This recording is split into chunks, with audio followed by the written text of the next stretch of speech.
What's up, Desktopers? Xavier Wills here for Desktop Bodybuilding, and we are back for another episode of Bodybuilding University. Today, I am joined by Baidi of the Fit Nation podcast, Nathan De Asha, IFBB Pro, and what is it, 10-time pro? 11, bro. Don't be 11, offensive. sorry, bro.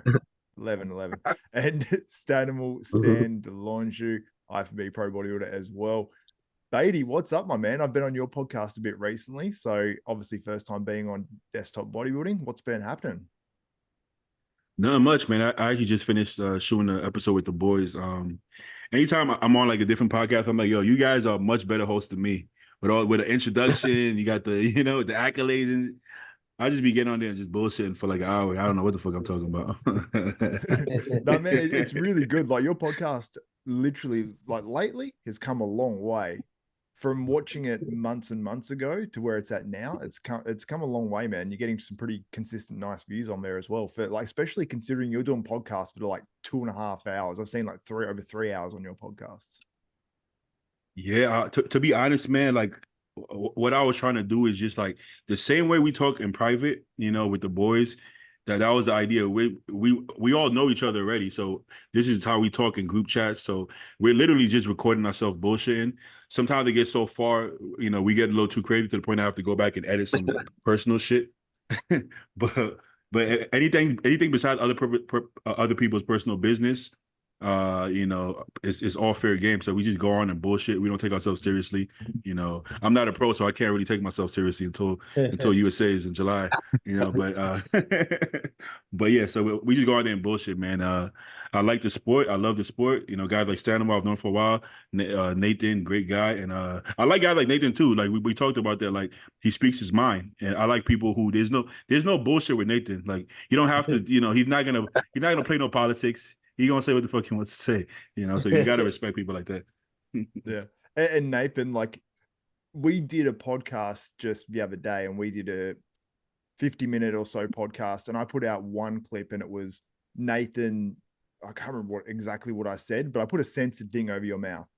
And I knew as soon as I do that, people would click on it and be like, I want to hear what Nathan De Asha has to say. Even if people hate on you, they still want to hear what the hell you've got to say. So that was really cool. I think people enjoyed your perspective. So there was so many contest wrap-ups. What's that? There were so many good points. There were so many good points in that thing, about raising the money, all that. Like Nathan made a lot of good points there. It was really good. Yeah, it was a cool video. People definitely enjoyed that one, and I suppose there's been a fair bit of talk about prize money since that sort of all came out with Arnold raising the prize money up to 500K, and then some comments you had to say, Nathan, and what you think might happen in the future going forward. Maybe the Dubai Pro going up in prize money even more on top of what it already has, sort of already. But let's get into it actually about the prize money, because I've seen some comments and things put out there by Sarah Villegas, who's your women's physique Miss Olympia, Iris Kyle as well. And these things have sort of come out, and they're sort of pushing for equality in terms of prize money. Now, Nathan, you spoke a little bit about this, saying that if there's not the demand for it, if the division isn't making the money, then that's sort of, you've got to go where the money goes. I don't know Iris. I know accolades and what she's done. Met the girl woman once in my life. But if they think the money's there, then then obviously start doing their own show, because I guarantee you no one's gonna go to it. And 2 years ago, did Mr. Olympia, they put a whole women's bodybuilding thing on, and bro, behind the scenes, it got heckled. It was awful, and Bob said it himself. People go there to see the freaks. 99% of people want to see us guys, and that's just that's not me being a pain in the ass and saying it. So you can go on, you can rant as much as you want, but it's a business, and 212 ain't in there because no one wants to see it no more, because the guys are just small bodybuilders, and they're going up to open anyway. So obviously, what's the point in putting it on? Arnold's show. Arnold can do what he wants. It's his money. So if you don't like it, step aside and go elsewhere. With 212, it's so hard, because you had guys like Flex Lewis, you had Jose Raymond, you had Eduardo Correa, like you had this whole big group. Hidetani Yamagishi when he went in there. there was just Guy Sistanino, like a lot of personalities in there, especially previously as well. And now you've got Keon, obviously, as the 212 champion, and Sean Clarita. But I feel like we need that sort of 2 to 3 extra guys with massive personalities, like we've got in the Classic, even in the Open as well. You've got Nick Walker, who goes in there and he's not afraid to say what he wants. And obviously you, Nathan, and a fair few other guys. So it sort of makes the divisions more exciting. But in 212, you don't hear much talk back and forth like at all amongst a lot of the guys. And plus a lot of the 212 guys, there's a fair few guys from the Middle East that don't speak English, and it sort of makes it a little bit harder, I guess, over here. What do you think, Stan, about the prize money and I suppose the backlash that the Arnold's got about them giving out more prize money? They've seemed to cop a fair bit for it. Well, that's the thing. Like, more money in the sport is good for all of us anyway. And I think if there was not a prize money that was raised, there wouldn't be that discussion. Right now, people are they're just envious that we're getting more money. But at the end of the day, like, instead of like coming at Arnold for doing a great thing for us, they should be like absolutely grateful to have someone like Jake Wood. Because 4 years ago, women's bodybuilding was dead. It was not even on the Olympia stage. It took someone like Jake, who's passionate about women's bodybuilding, to bring it back. But like, if they're really convinced that there's money in the sports, why doesn't Iris Cal put on her own show that's just females, like women's bodybuilding, women's physique, and women's figure, or whatever she wants, or just women's division? And she puts up the money. If she's gonna make money, and that much money that she thinks she can cover all those prize money, then she can make it. Obviously, nobody else is making it. Jake Wood is losing money, as far as I know, putting those categories. It's kind of a charity at this point, just because he's passionate about it. But you can't run a business for a long time based on that principle. That's not going to last. At the end of the day, you need to return on investment, like Bob Chirero said. And people are paying for opens bodybuilding. A lot of people are interested in classic physique, but they're not the one who are paying and flying and traveling to go watch the Olympia, the Arnold. Those are the hardcore fans that come for open bodybuilding for the most of them. They enjoy classic physique. They follow the sport. They follow Chris Bumstead. But at the end of the day, the people who are really spending money in bodybuilding, they come to see the open, and that's the reality. Yeah, that's very, very true. Ira said it is disheartening to witness the glare of oversight in one of the prestigious events in our industry. I call on everyone in our community and beyond to recognize the importance of inclusivity, equality, and support for women in sports. And but there's also, sorry, you go. Yeah. No, it's just that like the equality part is just crazy. There's 3 men's division, 3 women's division. In general, there's actually more opportunities for women in the NPC because there's more divisions. There's more shows that are exclusively women than there's any show that are exclusively men. So actually, it's not equal. The women have more shots, but they still don't bring as much money. So what do you want? Are you just you're just mad you're not getting enough money because you're not creating value? Then it's up to you to create the value. It's up to the leaders in each division to create the interest in the division and make it interesting so people want to watch it. If nobody cares to watch, I mean, every time I'm at the Olympia, I'm not meaning in disrespect. I'm watching the women's bodybuilding for the most part, like all the divisions, because I like the sport in general. Would I go and spend money just to watch women's division? Probably not, unless I have friends in there. But like a lot of people are using those times to go get food, to go to the bathroom. What they really want to watch is opens bodybuilding, classic physique, and 212. So, like back then they had women's bodybuilding on Friday, men's bodybuilding on Saturday. There was nobody attending on Friday. That's why the situation started doing the prejudging on Friday. So we actually, they help, the men are helping bring audience to the women. So like, unless you make something out of it and create value from there, you can't just ask for more than the shots you're getting. You got to make it count now. You can't just ask for money from nowhere. That's that's entitlement, and that's not right. That's not the things they're trying to bring. And then when you read the comments, even worse. Solidarity, community. The women's are shitting over the other women's. They're like, "Oh, bikini is boring." It's like, yeah, they're less muscular than you, but they actually there's more interest in that division, and that's just reality again. So, I mean, at one point you just got to face reality and understand what you're doing is a hobby and it's a niche, and there's not a lot of money coming from there. And if you're still passionate and you want to do it, it's for you. If you want to make it, something more lucrative, then trying to change things about the sport, change things like the leader in the division, instead of putting up posts online criticizing Arnold, they should try to make the sport more interesting. I'm not telling you how to do it. I'm just telling you, you guys, your shot. Now make it count. Yep. That's my opinion. I agree with that for sure. That's definitely a lot of good points there. And the thing about, I suppose, the women's side of the sport, like I've tried to cover it on Desktop Bodybuilding. I've done like women's previews of the Olympia. They'll get like 1 point something thousand views. And I'll do a bodybuilding news video and it'll get 15 to 30,000 views. So it's like, where am I going to put my time and effort? And I want to cover it because I feel like they deserve it. Like, it depends on the division, man. It depends on the division. When back in the day when there was less women's divisions, it's like I covered it and I enjoyed covering it and I knew the names. Now it's been diluted because there are so many women's divisions. I only know the top girls from wellness, like top couple. I only know the top couple from figure. I only know the top.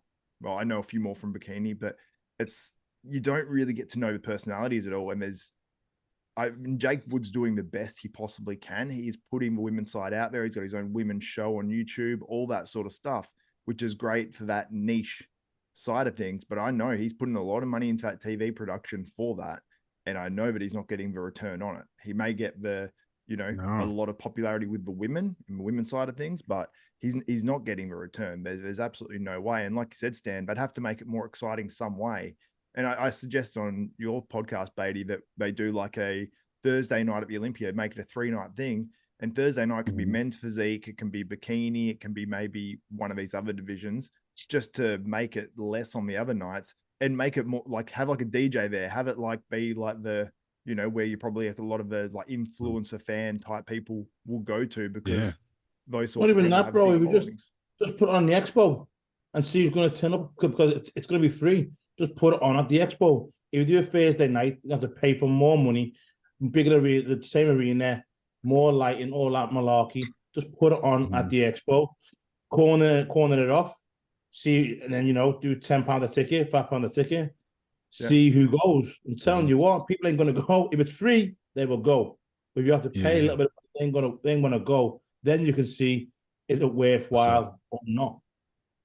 People make this such a personal thing, right? It's like, I think honestly, if I'm being honest, like I don't want to sound mean or rude, but I think we live in a world of complainers. People just always have to find something to complain about. So even raising prize money now is something to complain about somehow, right?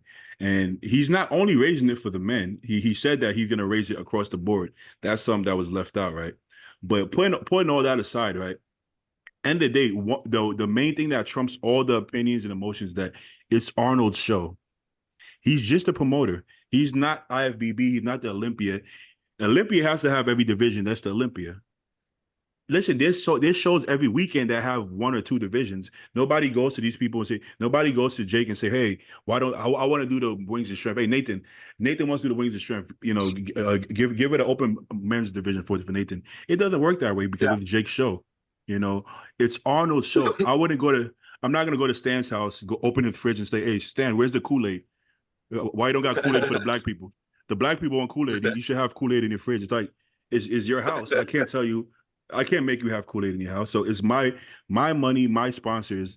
I can do whatever I want. No offense, you know what I'm saying? But that being said, I still have 3 women's, 3 men's. These are the 3 most popular men's divisions. It's business, baby. Like at the end of the day, I'm a businessman. Y'all don't go to work to make less money or to lose money. Y'all go to work to make money. You're a businessman, right? We can't just look at it like we athletes. We want to show. Listen, at the end of the day, I would love for it to be 212 at the Olympia. I'm sure, but I would love to see women's physique, everybody, right? But then you can't complain about everything. We complain about the Olympia. Oh, the open guys are going at 12 midnight because we have too many divisions. So Arnold makes it a way that's palatable that you can have, the people going at the right times, make it a way better streaming, way better prize money, way better everything. But the only way he's able to do that this well is because he's being smart and he's just keeping a division that people want to see. Like Stan said, people go into the bathroom anyways. They're going to go to the bathroom for a lot of these divisions. It's not personal. It doesn't mean we don't like women. We don't respect them. We respect all these divisions. They work their ass off, but it's numbers, baby. It's business. Stop making it so personal. It's not really about you, with all due respect. It's not really about you. It's just business.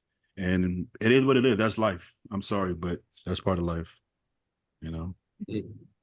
It's funny we don't have more women that are really follow the sport a lot, because there are so many women out there that compete in amateur competitions, but obviously they're just not as intrigued in the sport. And I actually get it, to be honest, because I compete in men's physique.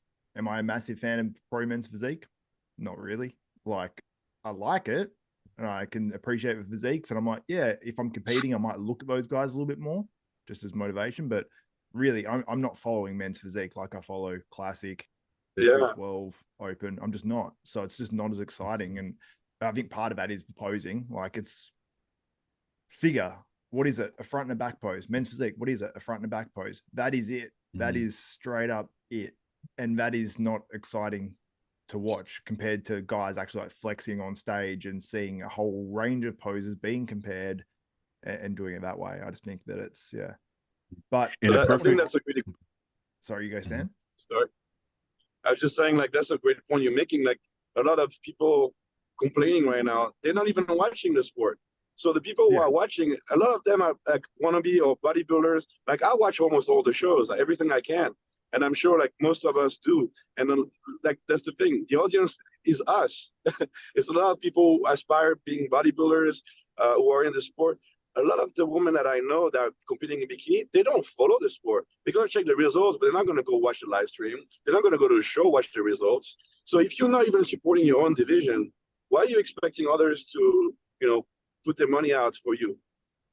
Who's going to watch if you're even not watching your own division? That's what you should be interested in. So we don't want this to come off as like men versus women, because in the comments it kind of becomes men versus women. Listen, we respect all these athletes. They're phenomenal. Shit, Irish phenomenal. Look at Sarah, fucking shredded glutes. They're fucking phenomenal. They're phenomenal. Yeah. We can never take anything from that, and nobody's trying to.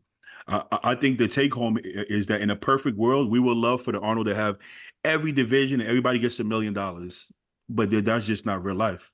It's just not real life. You have to make the hard choices. These guys, I'm sure Arnold sits there with a group of people and they make the hard choices. Okay, we're going to have to cut this. We're going to have to cut this. This is the only way we can make it a better show, so that we're not complaining that the prize of money is still $150,000 after 20 years, So you have to make these choices to progress the sport. And Arnold is progressing the sport, I think, even more so than the Olympia, with all due respect.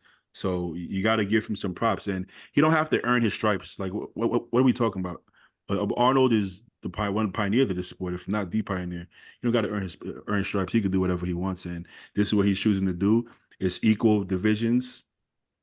We can't complain. I think seven time Mr. Olympia, and having his own show for over 30 years. I think his stripes are earned. I think people should, chill out a little bit, talking down to Arnold like this, because most of us started because of it. I'm hearing Sarah flies on private jets, and she's buying. She bought some $9 million.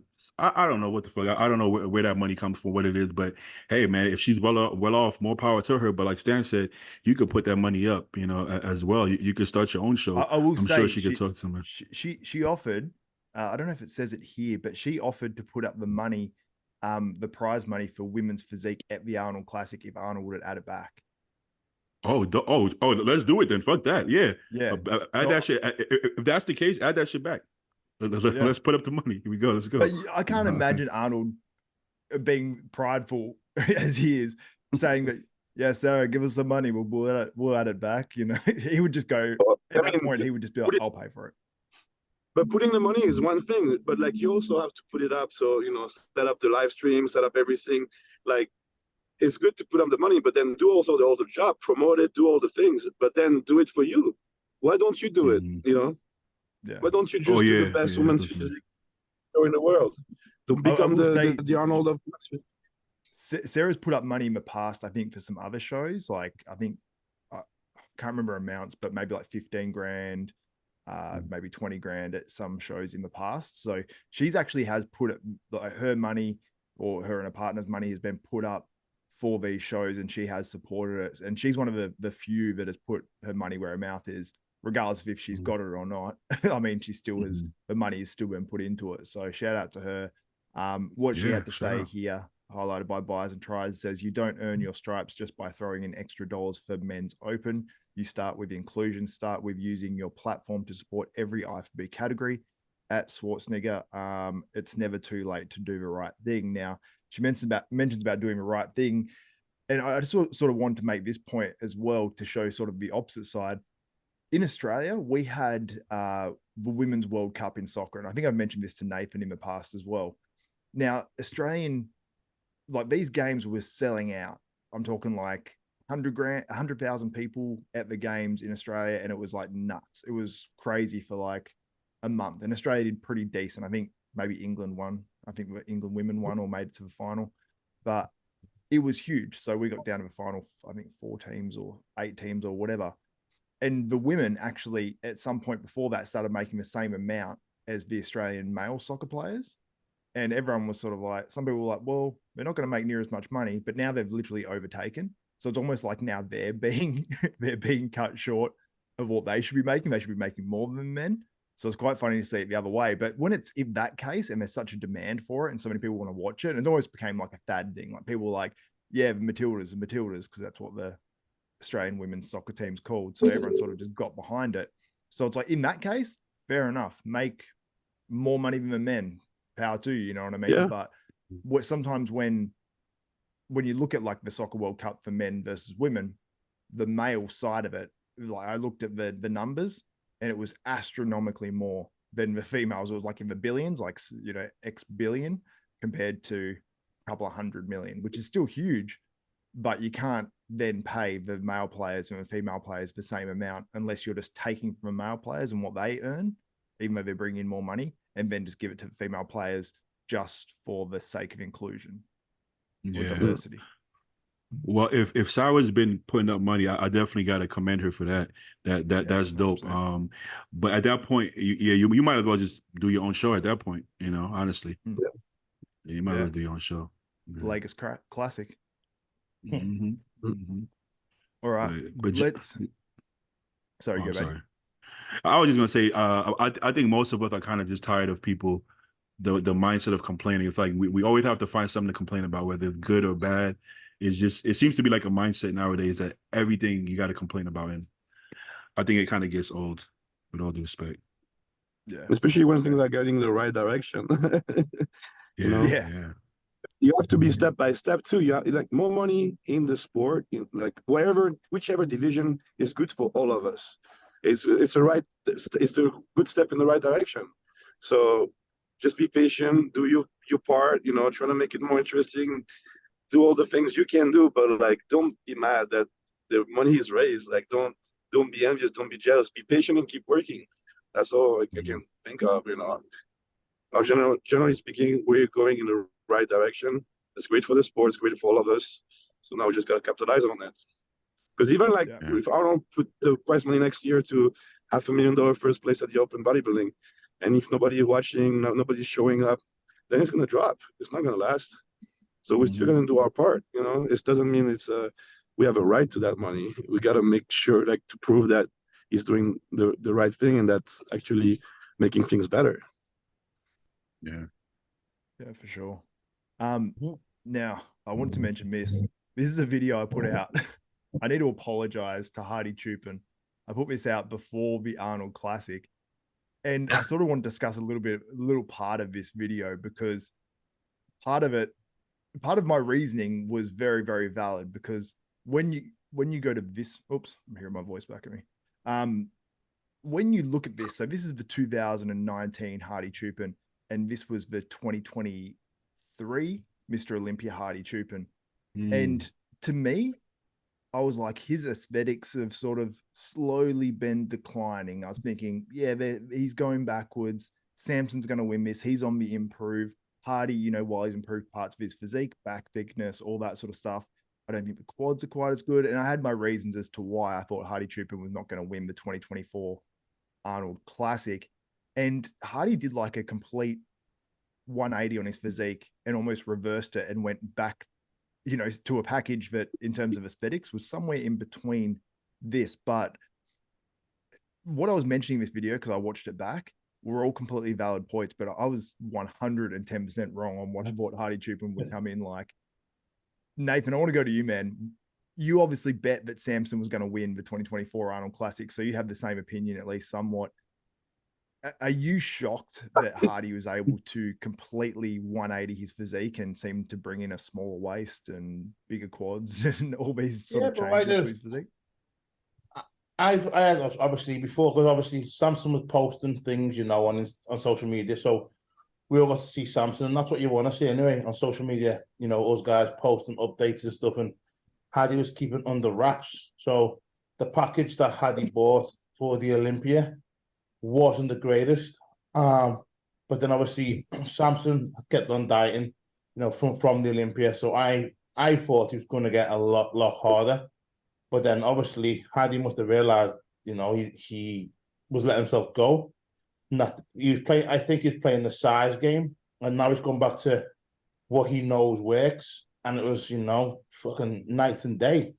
So big up to Hadi for that. You know, obviously, you know, it just shows that physiques can be turned around so quick, because, you know, it's turned around in what, 4 months, 4.5 months, something. So he done his homework, man, basically just shut us all up, you know, and proved everyone wrong. So good on him.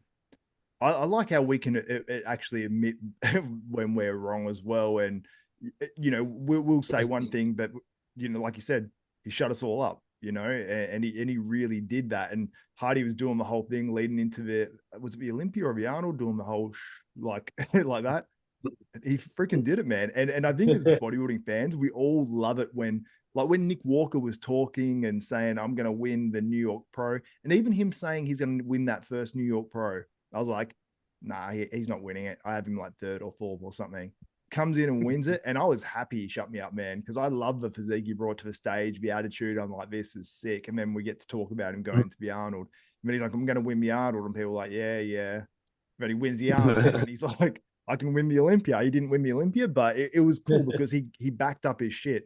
And it's so funny how if someone talks that same game but doesn't deliver, man, they get slammed in bodybuilding. They get it. But if they deliver, we love them. So had Hadi just not brought a good package, I feel like we'd have a different opinion on him as like a person or something. But Stan, I haven't got your opinion on Hadi Choopan and what he brought to the stage. What did you think of Hadi and the battle between him and Samson? You there? He might have frozen. I thought he was clear winner of that show. I said he was fantastic, and he was the clear winner for that show, in my opinion. I personally had him winning the Olympia too. I thought post I had him having the edge over Derek. So I can see how his conditioning wasn't as good lately. He was playing more the size, like you said. But like the package he brought to the Arnold was really, really impressive. Like the midsection control was out of this world.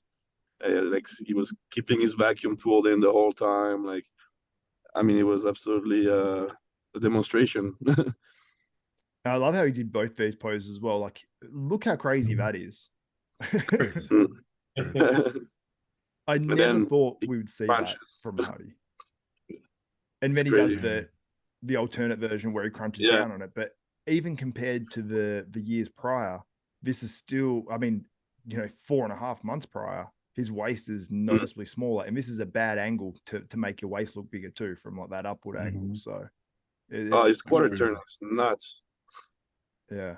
And he immediately got the respect of everyone in the industry. Like I'd even just see people posting on their story, like Martin Fitzwater just posted that Hadi. That was right there. Yeah, that quarter turn is ridiculous. Yeah. And look at his I'm sorry. No, you go, man. I'm sorry. No, I was just gonna say look at his quads. You just showed us the picture from the Olympia. It looked like his quads, one of them for sure, but even both of them were a little bit like less full on the sweeps. And then at the Arnold, they look bigger than ever. Or is it just me, or they quads look insane? Nah, bigger. Yeah. Yeah. His legs definitely look bigger. Hani said that Hadi was heavier at this show than he was at the Olympia. What? I don't know if that's weird. That's what someone said on a podcast, or I heard Hani say. I heard someone say it, but they said Hani said it, so I don't know. Wow. Well, maybe he was flat at the Olympia, even though he looked harder from behind here. Some people look softer when they're flat. So that's the only thing I could think of. And legs weigh You a lot know? too. So if you added a little bit more fullness to those legs, like even the adductors and stuff, like you don't necessarily see that in terms of just stage weight sometimes. So yeah, but it was just a crazy package. Now, someone actually asked a question. We'll go to this question now because we're talking about it for the podcast. They said Fuad and Ian, and then some other people said this is potentially a top 5 physique all time in terms of don't take 4 versions of Ronnie Coleman and say they're the top 4 or whatever. Just saying the top 5 bodybuilders, just say of all time in terms of their top physiques, this would rank top 5. What do you guys think about that? Do you think the 2024 version of Hadi at the Arnold ranks top 5? And who else would you have in terms of their top physique if they're being put on a bodybuilding stage? Phil, Coleman. Phil. Yeah. Jay? 2009, Jay? Yeah. Yeah. I think so. Dorian 9. Huh? A flex.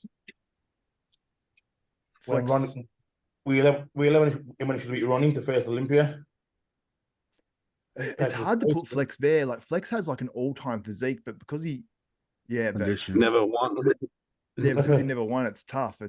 I mean, in terms of Mr. Olympias, he's not a top 5 Mr. Olympia because he never won it. But yeah, it's tough because then you get into the discussion of like Dorian, like you're like Rami. Is this version of Hadi? Would this beat every single version of Rami? Do you think? Yeah, I think so. I think so. But I think you can only go back as far back as Ronnie, really, because the guy before Ronnie went as hard. No, it wasn't. Yeah, you're right. But that's why I put Flex in there, because you're going before Ronnie, but they're all soft. And how many Mr. Olympias do you have to Ronnie? Like 5, 6. Dexter won 1. Obviously, it's better than Dexter. Phil, you've named them all, really. So before Ronnie, they're all soft. Yeah, I think he beats, like, no offense, obviously, to Brandon Curry. I think this version would beat Brandon Curry's Mr. Olympia win and probably all his other packages. It would beat. Yeah. Would you guys think it would beat Sean Roden or no? No. No. No. So yeah, because Sean Roden, man, I love Sean Roden's physique so much more, but it'd be so interesting to see like this jacked up. Bro, Sean beat Phil Heath. Don't tell me Hadi can beat Phil Heath. No way. Not Hadi. So, yeah. Bro, Sean beat Phil. Phil he ain't beating Phil. Yeah. Sean is way taller, way wider, with same conditioning or better. Looking back on Sean Roden's physique, he copped a bit like when he won that Olympia, like him and Brandon, they're like, oh, they're not as big, they're not, and people weren't used to that sort of Mr. Olympia, a bit like when Dexter Jackson won it. But like looking back on Sean Roden now, when you go back and look at that physique, it was wild. We just got used to Phil Heath, one of the greatest Mr. Olympias ever, winning it, and then Sean Roden wins it. You know what I mean? And I think he got a comparison. Sean only got one shot though. He did. So you could have seen you possibly would have seen a better Sean the year after, but we didn't get to see that. Yeah.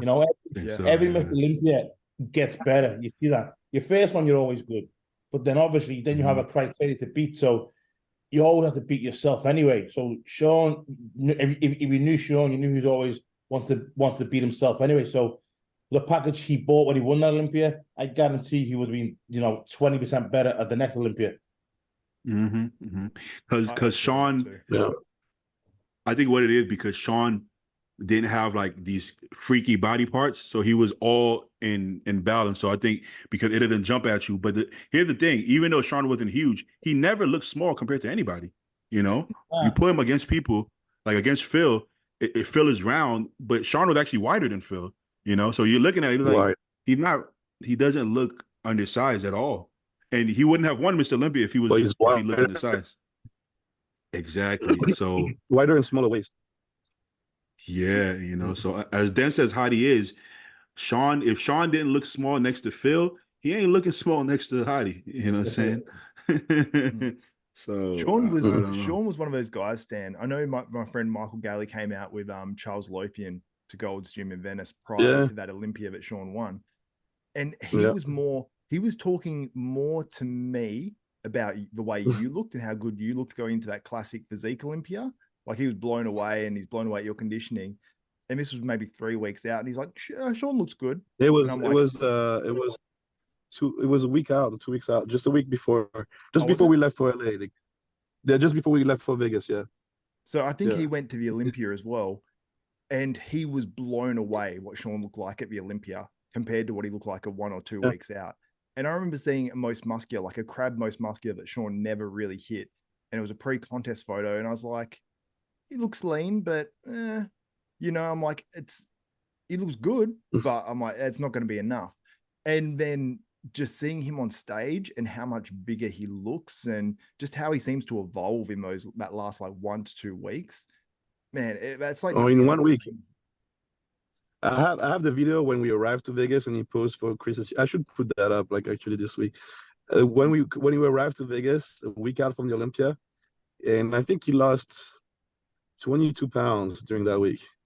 We arrived around, he was around 260, and on stage he was 238 the next week. So when he took his shirt off before to pose for Estilo before the finals, and like 8 days before, it's like night and days.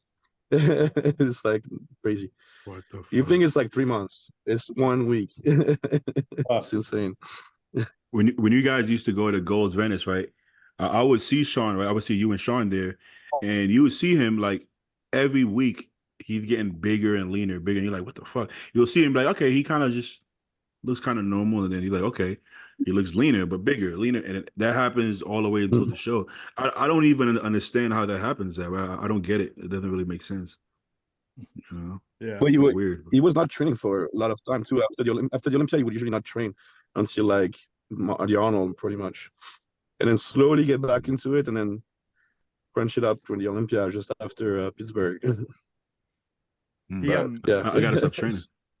he came out to Australia, and I remember he came into the gym that I was PTing at the time, and he came in just to sign the wall and pretty much say hi. And I remember he did like a video for I mentioned something about Aaron Pilates, and he's like said something about like we'll send him a video or something. So I ended up recording, and then he said a few things to Aaron, and he's like, I heard you doing them deadlifts and shit.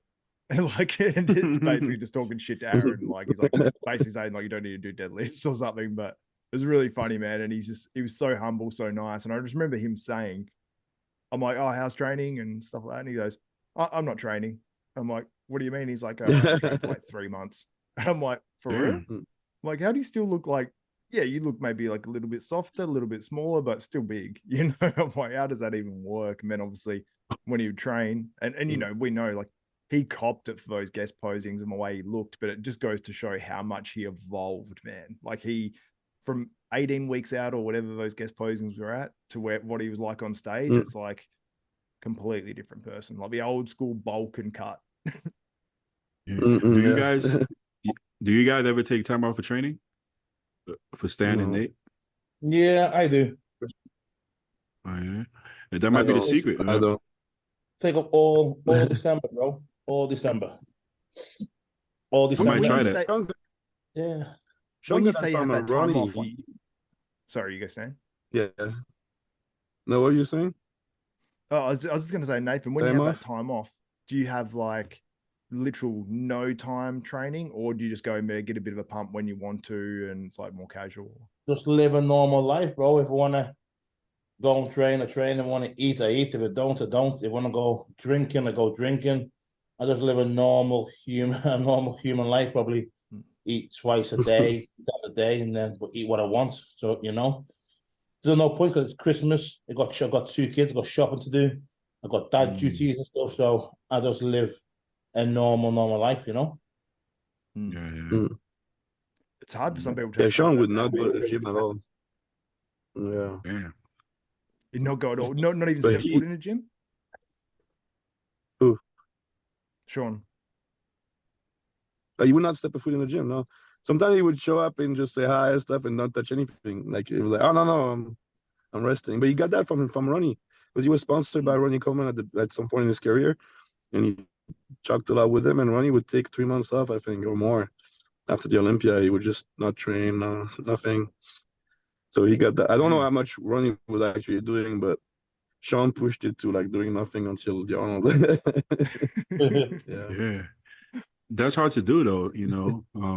I remember I tried to take. I had got pneumonia in 2019, I want to say, and I took maybe a month off, and it was hard to get back in. I ended up taking a full year off of bodybuilding, man. You know, which is sometimes when you turn it off, because a lot of us we keep going. Me going to the gym keeps me in the gym, but you take a step back and you get accustomed to just being a regular person. Sometimes, man, sometimes it's hard for me to turn it back on, man. So I try to just keep it on, honestly. You know. Yeah, because that's the sort of thing that I was going to say with Nathan, because I'm someone previously when I was competing and stuff like that, that I was super regimented. Like I'm talking off season, pre-contest. Yeah, I have a meal where I have something a bit different every now and then, but you know, 365 days, I'm not missing a meal, you know, like unless there's something comes up, or if I'm having some sort of a cheat meal and I replace, you know, cheat meal with 2 meals, I'm just not missing. So yeah, it would be hard for me back then to go and do what Nathan does just mentally and then just switching it back. But it's cool. Like some people were able to literally go from like, okay, relaxed lifestyle. Like I'm sure a lot of what you do, Nathan, is like a mental break as well, because you go all in, and then you go, okay, now I need this time to, you know, to not be so locked in and mental about it. So yeah, there's a lot to be said for it. I mean, it worked for Ronnie, worked for Sean Road, and that's 2 Mr. Olympia straight off the bat. I don't know if Dexter took time off as well, but it's definitely worked for guys in the past doing that rest thing. And obviously when Sean would lock into his pre-contest, then he'd be locked in, you know. We talked about, you know, last time Stan, he didn't get any cheap, nothing, and he's like, just get the biggest apple you can get. You know, said, yeah. I think some people have like addictive personality, right? And when I'm in prep, I don't want to have a cheat meal, because then I keep thinking about cheating. If I do a little bit, I'm gonna do a lot. So I purposely try not to have cheat meals. I try not to party, not to drink, because if I start drinking and partying, man, I'm gonna go down that rabbit hole.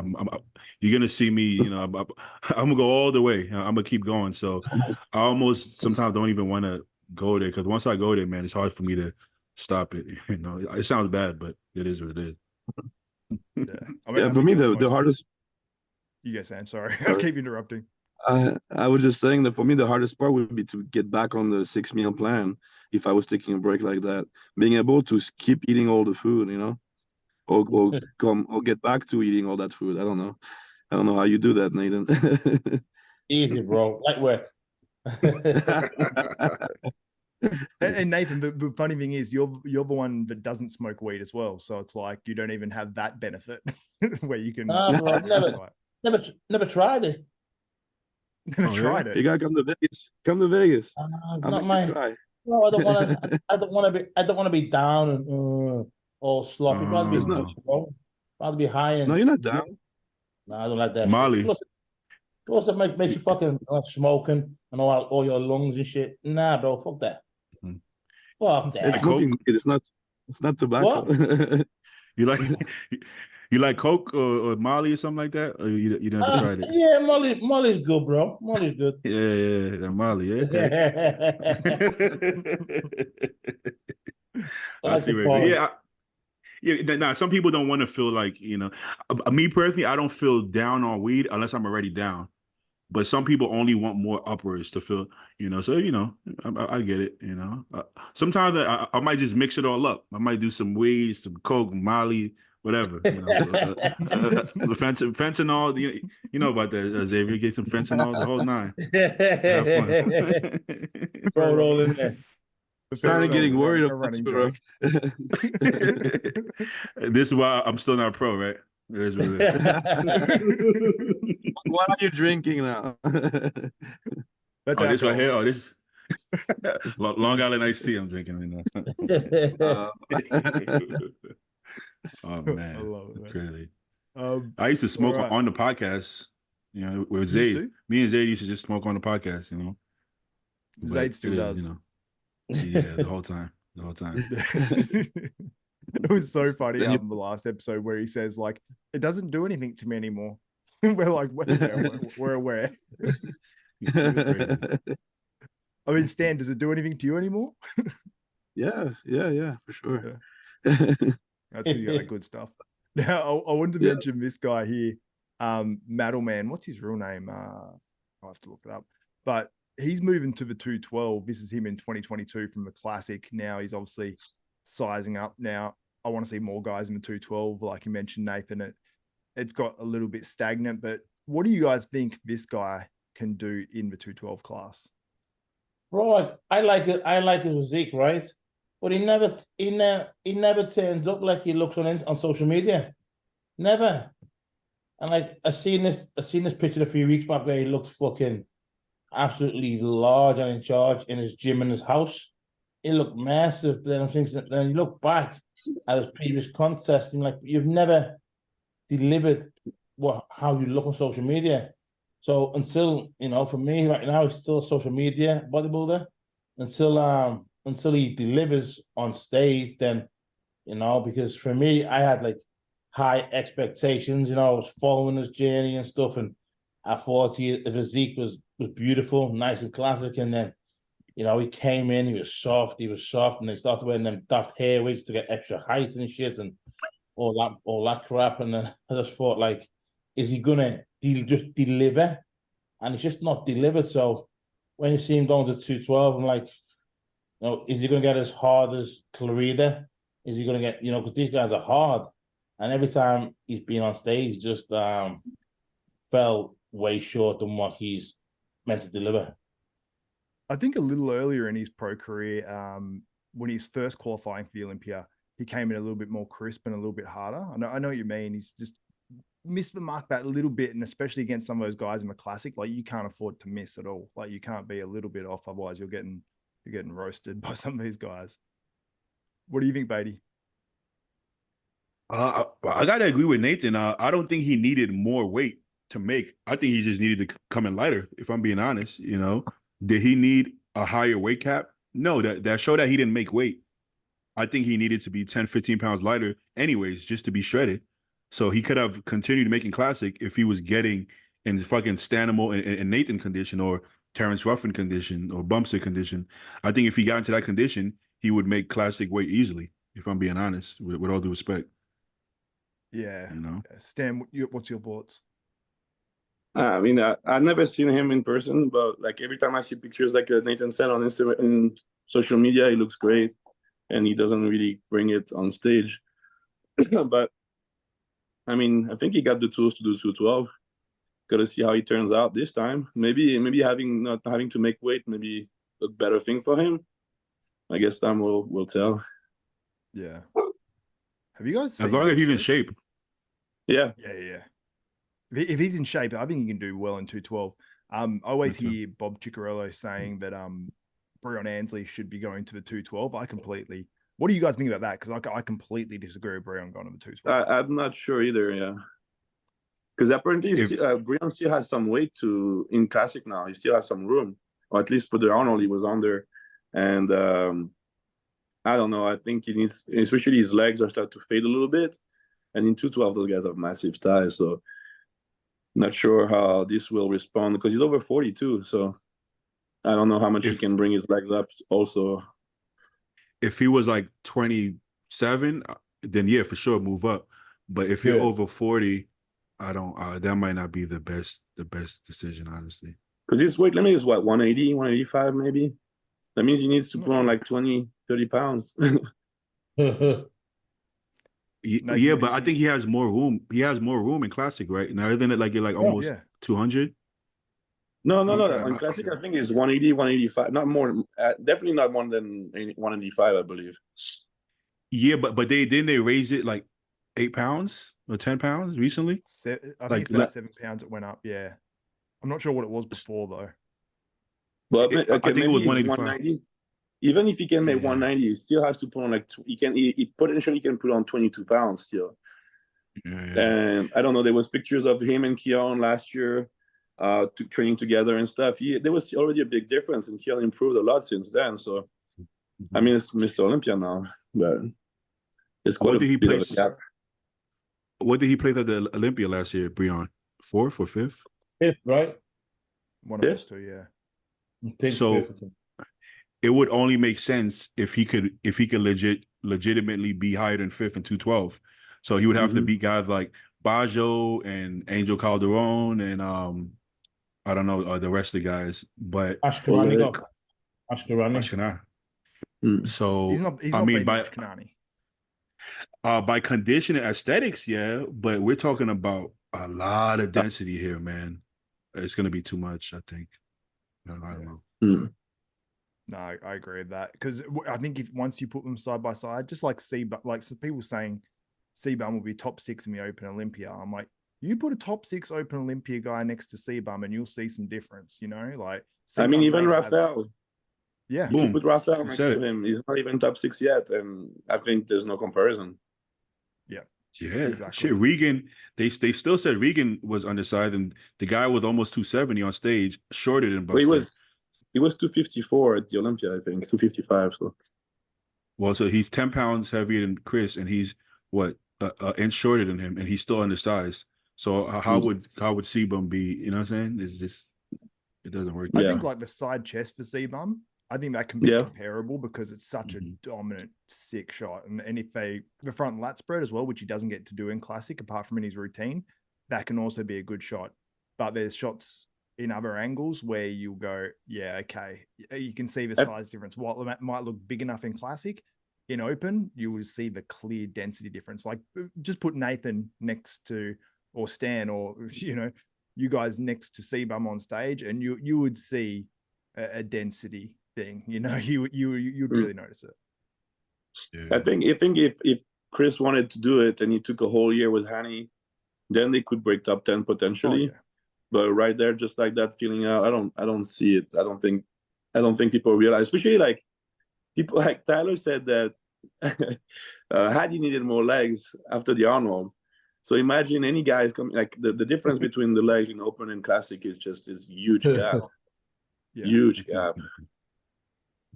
Now, did any of you guys see this? Larry Wills. I thought Larry Wills is he on TRT or natural? I can't remember which one he said. Larry lies about that shit.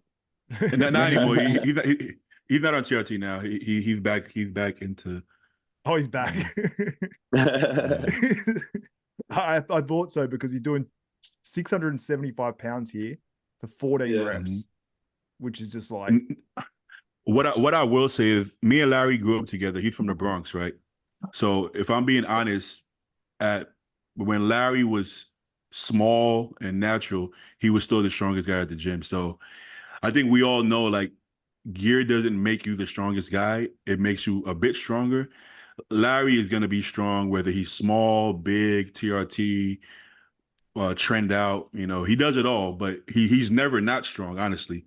So, like size-wise, the way he looks changes when he's on gear, but honestly, I don't think his strength changed at all. I think he's just as strong when he's skinny or big or on TRT. He's just a freak of nature, honestly. I've heard the same thing from guys that are legit powerlifters, like training the same gym as me, and they say it varies a small amount. They're like, oh, you know, a bit of orals will get you stronger and things like that. But you're right. Like if you use that progressive overload, even if you're natural, you can get, I've seen some strong ass natural guys. They don't look as strong as the guys that are doing PEDs, but they can have a lot of strength.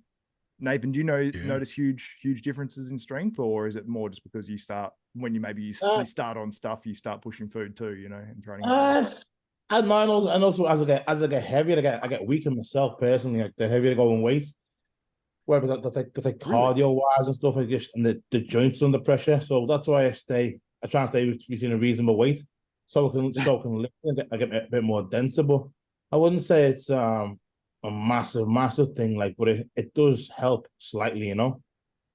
Yeah.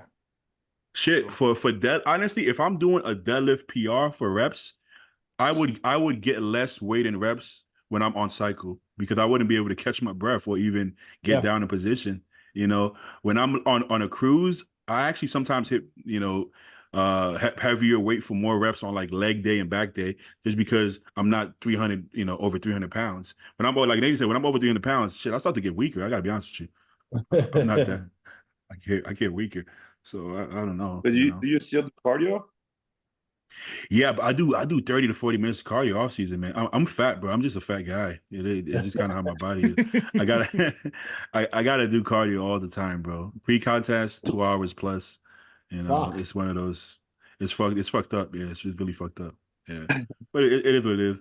I don't complain like some of the other people. Some people we know. But yeah, it is funny like this. It's so weird how strength is so different compared to gaining muscle in terms of PED usage. You know, like if you're going to reach your peak strength, yeah, you're going to use PEDs. But if you're on stage as the best natural bodybuilder you can be compared to the best enhanced bodybuilder you can be, it's like double. You know what I mean? At some stage, or maybe not double, but you know, it's a lot. It's a lot more. Big difference. I don't know if you guys know, but the overall total all time in powerlifting for the last over 10, 15 years have always been natural guys. I mean, drug tested. We're not gonna say natural, drug tested. So if they're not natural, they're doing bare minimum to pass the test. But honestly, with all due respect, they're just fat guys. So I personally believe they're probably natural, you know. But it was what's the guy's name? The one that Jesus Rivera. He had the all-time total ever. Before him was Ray Williams. If you guys know Ray Williams, I remember had the Ray all-time Williams, yeah. total. And they're in drug tested. And we're not talking about drug tests on show day. They pull up on them legit at their gyms all year long, nonstop. We're talking about like 15, 20 times all the time. I go to Zoo Culture, it's kind of powerlifting gym. They'll pull up to Zoo Culture and test you. They don't give a fuck. So, you know, and these guys have the all-time total. We're not talking about in the natural federation. We're talking about across the boards. Some of these guys now are breaking records with people with equipment. They're doing it raw, and they're breaking people on gear with equipment, but they're doing it raw and natural. So strength, honestly, strength, you either got it or you don't. You either got it or you don't. Nathan is strong. Nathan isn't trying to be strong. He's just fucking strong. Like I've seen Nathan, you know, I've seen him do fucking 200-pound dumbbell fight. He's just training. He's not like, you know, he's just lifting. Some people could, you know, power lift for years and never lift Nathan's weight. He's just a strong motherfucker. Some people, you know, I don't know. I think he just got it, you know. Yeah, for strength, you need a certain like rigidity in your fascia too.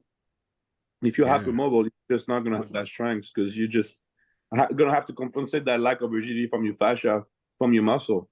But if you're like naturally very like stiff, you're gonna be stronger just to begin with.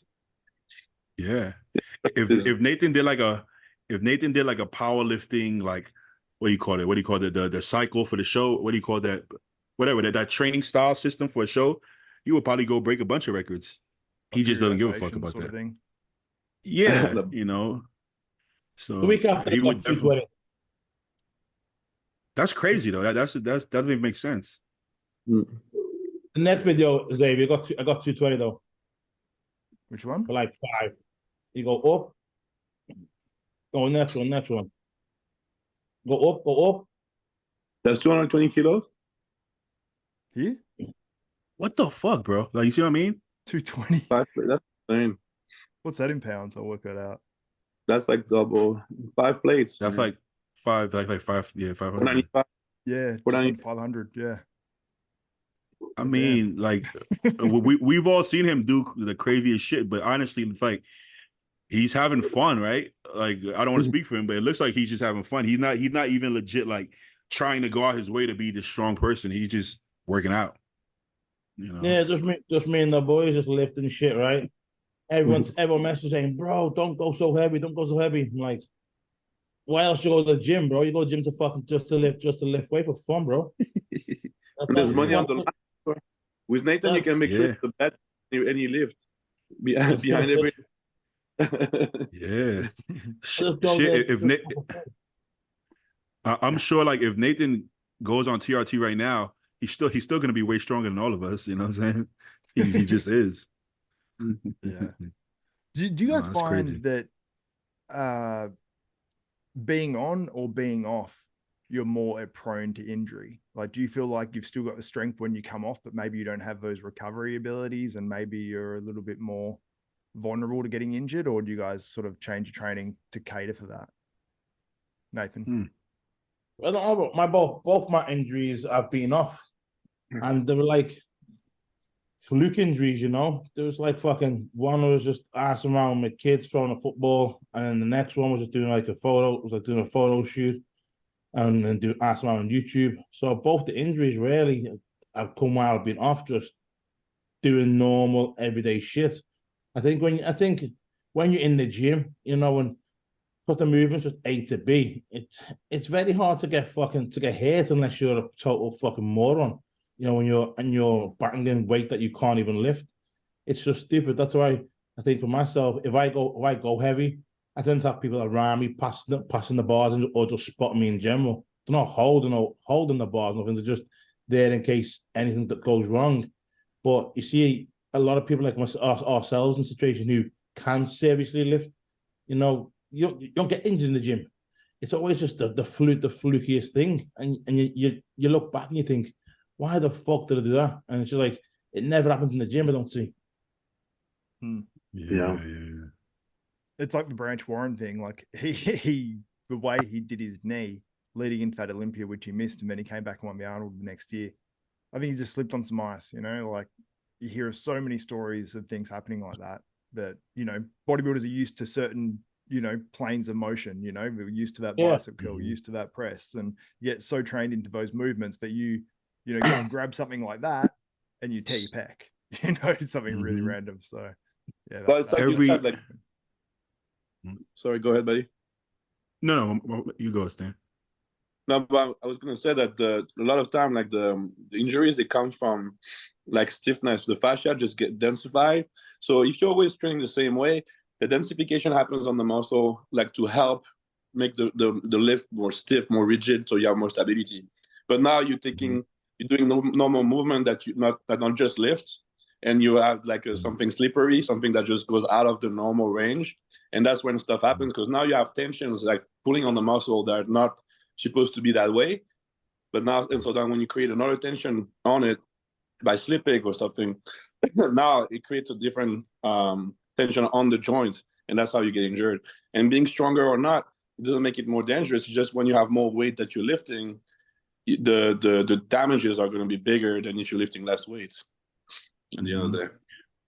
I was gonna say something similar to what Stan and Nate just said, but you're moving away from point A to point B. Most of us been doing this 10, 15 years. Our bodies are used to it. It's not like something like weird or different. Anytime I've been injured or seen anybody else get injured, there's a reason for it. Like Stan said, either you're tight somewhere, you know, my hip's been bothering me, but you ignore it and you still go squat 600 pounds. So now that hip being tight, now you're putting more pressure on this quad, and then you shift the weight to this quad, your quad gives, right? I remember I hurt my back really bad. I don't know what the injury was, but I was doing rows. I was young, early 20s. I'm rowing 2 plates. I'm like, fuck it. Let me go straight to 4 plates. Why would you skip 3 plates? It doesn't make sense. So then, of course, something gave. You know what I'm saying? I had a client tear his chest. Where at Gold's Venice, they have an outdoor area. I don't know if you've been to Stan. They have since COVID, they had the outdoor area. So now we're forced to bench. We're forced to bench outside in December, and it's like 45 degrees. My client's warming up. He has 2 plates on it. He can bench 3 plates, no problem. Some shit goes. Why? Because it's cold. He's not warmed up. You know, this is a different environment. He's used to training inside. He used to be warmed up. So there has to be a reason usually. And then, like Xavier said, when you're off cycle, most of us feel just as strong, but the recovery is not there. So you start getting elbow pain and shoulder pain and shit, and then you might be a little bit off because you have the soreness and pain that you wouldn't get on cycle, and then something gives all the time. I had a fair bit of time off training this past like year due to injury, a few things going on, and it's weird going back to the gym when you're not, you know, you're not going into the gym and you feel like that really good pump and you feel like, okay, like even if you're not big, you still get that good pump normally. But when you go in there and you're not used to training as much, it's really weird because you'll notice like you're doing a bench press. Normally you go in there, you feel locked in, you know, your hands are moving exactly the way you want them to move, you know, dumbbell bench press. You go in there, you haven't trained for a fair while, or you've been off training or training very infrequently.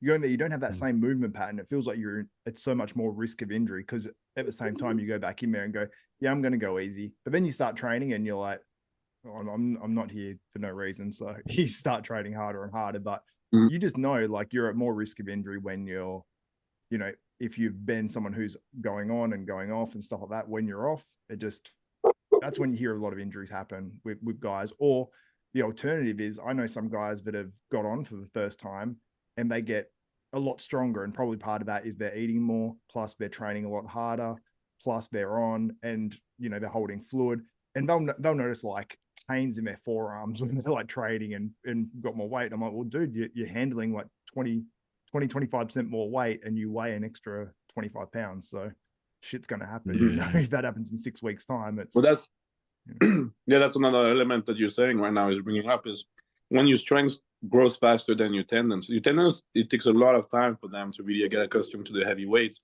So when you like just get on a cycle for the first time and gain a lot of weight, but your body weight being higher and being stronger with the gear and the food, all that stuff, you know, you got to get used to it first, you know. Yeah. And I think when guys do that as well, they're not used to the lower back pumps. You know, if you're standing for too long, you're like, shit, like it's uncomfortable. But and even not training legs and stuff, you've really got to be ready for that stuff, like training legs and, you know, doing a set of squats and have to lay on the ground because your back's getting so pumped and all those sorts of things. It's like people don't know what comes with the territory when they first do that. And you see so many guys, and I mean, you notice it when it's someone who doesn't know what they're doing as well in the gym, and you can see them having those lower back pump issues, and you notice their faces like this all of a sudden, and it's red. It's like, okay, you're doing something. You found that one important factor that I remember hearing Nathan talk about this. I don't know if it's Instagram or YouTube or something, but talking about that he doesn't believe in like the writing down, okay, I have to hit this weight and progressive overload, because what if you don't feel it? You know, that day he did 5 plates, but what if he came in, did 3 plates? It don't feel right. I feel weak, but I have to hit 500 because last week I hit 500. Put it on there.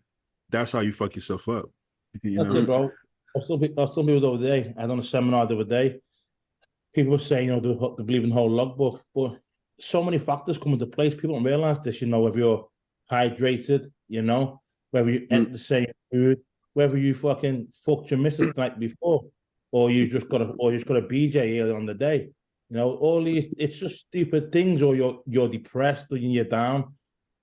Every day is different, you know, and to live by this logbook law, you know, you have to be a monk because it's every day, and people don't factor into these things. So little things can take it out of you, and people are like, oh well, you know, and if my life's similar, but if your life's similar but you feel off, why are you going to press it? You press. I go in the gym. One like we were saying before, I could go in, I could bench 3 plates. You know, right now I was doing arms yesterday. I felt shit. Right, I can normally kill 40 kilo. I stayed on 24. That was it. My elbow felt shit. I was sore. I was in pain. So I stayed for 24, and that was me. If you don't listen to your body, that's a key factor. If you're not listening, then all you're going to do is hurt yourself, and you know, basically set yourself back for a longer period of time. Yeah, I mean, you have to have a trend where you're getting stronger, but like at the end of the day, it comes down to effort. If today all you have is 315 in you, and you give it all you have, you're going to progress. You know, it's just what you have today. Maybe you have less glycogen. Maybe your body is more tired. You haven't recovered from all the workouts you had this week. If you're pushing still, you're still getting some stimuli in that's going to create muscle growth. You don't need to beat your last lift every time. And even if 1 week you like everything just aches, you don't have to do just one heavy set and one back-off set. You can reduce a little bit the intensity and increase the volume, do a little more sets. You know, it's just stimulating in another way. Like progressive overload is great, but there's different ways to reach it. And you don't have to be from each and every workout you need to progress. That's just not possible, especially after 15, 20 years of being training. Yeah, well, your first 5 to 8 years, right? Whether you have a logbook or don't, you're going to get stronger damn near every week or month for the first 5 years. It's automatic because, you know, it's newer to your body. You're eating more, you're growing, maybe you're taking PEDs, whatever the case is. But after 10 years of training, I don't know nobody getting stronger every fucking workout. How, bro? Like, how are you going to do that? You're not going to do that. And sometimes you don't have to, because I could watch myself at 18 deadlifting 500. But look at that form and look at my form now. That's progression. If I used to rip it and then yank it with my arms and do some ugly ass shit, and then now I'm doing perfect form nice and controlled. That's progression. Even if I do the same amount of weight and reps, my form is so much better. That is a progression, you know. Yeah. And I don't believe. Listen, if you can't grow your back by rowing 150-pound dumbbells, I don't think you're gonna grow it anymore using 250-pound dumbbells because you just don't know how to train back properly. Exactly. Yeah. You know. But that's why it's a good point. Sometimes just to actually, instead of always trying to go up, sometimes just eat resets, go back down, remaster your form, slow down the reps, and increase the time and attention. Make sure you're actually hitting the muscle you want and not just trying to lift the weight. So all that's our form of progression. Exactly. Especially people with like injury issues as well. You can go in there and train in a different way to make a weight feel heavier. Like I'm sure during like COVID, when people had to train at home and they only had 20-pound dumbbells or whatever, they made those 20-pound dumbbells feel a hell of a lot heavier. And they did more reps, they did super slow concentrics, or they did holds, or they did something to make that weight feel dramatically heavier. And I know I've done it in the past as well. And doing things like, I remember during that time as well, training at home, and I remember I bought a bunch of gym equipment just to put out the back so I could actually still train while that whole thing was going on. And I remember having like, a bit of weed at the time and then doing bench press and being in that Smith machine and then just going up and being like, okay, I've got to make this feel as good as possible because it was a little bit rickety. So I didn't want to put too much weight on there. I remember just pushing up and just having like the tension of my hands going inwards on the bar. While it's on a bar, I was pushing in and getting like this really good contraction. I was like, I got more out of that than I would get typically when I'm at the gym because I'm changing the tempo, like changing where I'm putting the tension, making sure the scapula is contracted back and just feeling the muscle so much more. And sometimes, even when I've had injuries in the past, I've noticed I've changed my training to cater for that injury. And I'm like, oh, I can incorporate this even when I'm not injured because I'm creating more stress on the muscle through this or through a different tempo or whatever. And I think that's sort of important to explore at times. I mean, I think all of us have been training long enough to sort of, we've discovered a lot of things through training, like whether it's where you put your tension when you're doing like dips on triceps, or where, you learn all these things over time. So they're all experienced, but you can still at times pick up those different things through training and different ways to intensify your workouts without necessarily going balls out heavy as possible. Because I know in my body, I'm like a traditional ectomorph. So man, my body doesn't want to grow. I've got small ass joints, and if I overload it too much, my body just shit breaks. Yeah. I mean, like, I never actually had a logbook, but at one point I was training all progressive overload. Everything was like, I gotta hit this number. Bro, I was at a point where I'm squatting legit 6 1/4 for working sets, right? And I'm looking at my legs, I'm like, these motherfuckers still small, motherfuckers. So it's like, what am I what am I doing? And the form was good.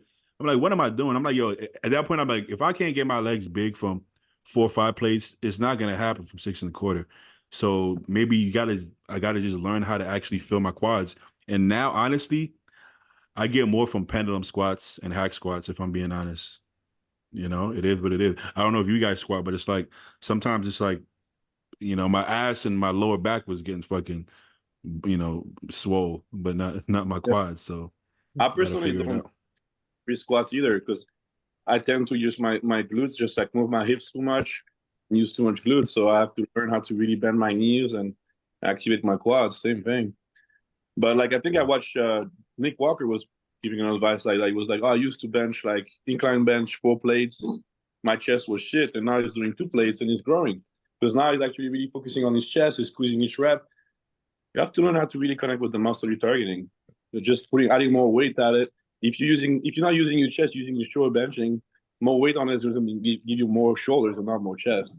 So yeah, shit. I've seen Nick incline like 225s, bro, like dumbbells. Yeah. But his chest is bigger now. What's the most you've done, Nathan?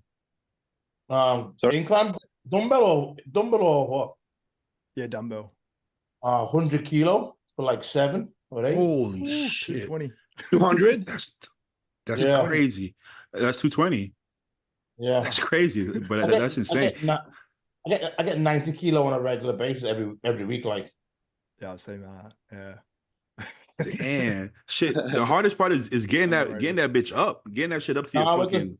I either do a belly roll. If I'm by myself, do a belly roll. I can't do the whole knee thing, so I just like get my belly and just like, you know, or what the guys just handed into me. Yeah, man.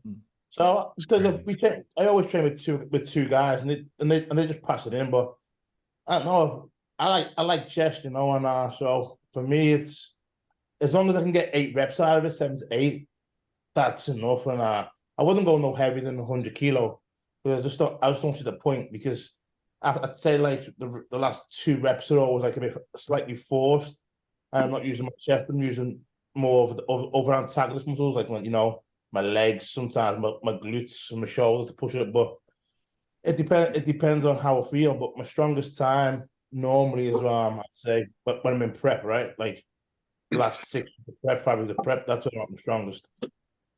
I know why you don't see any point in going heavier than 100, because you need 110 or 105 kilo dumbbells, and most motherfuckers would be expensive. So I wouldn't do it either.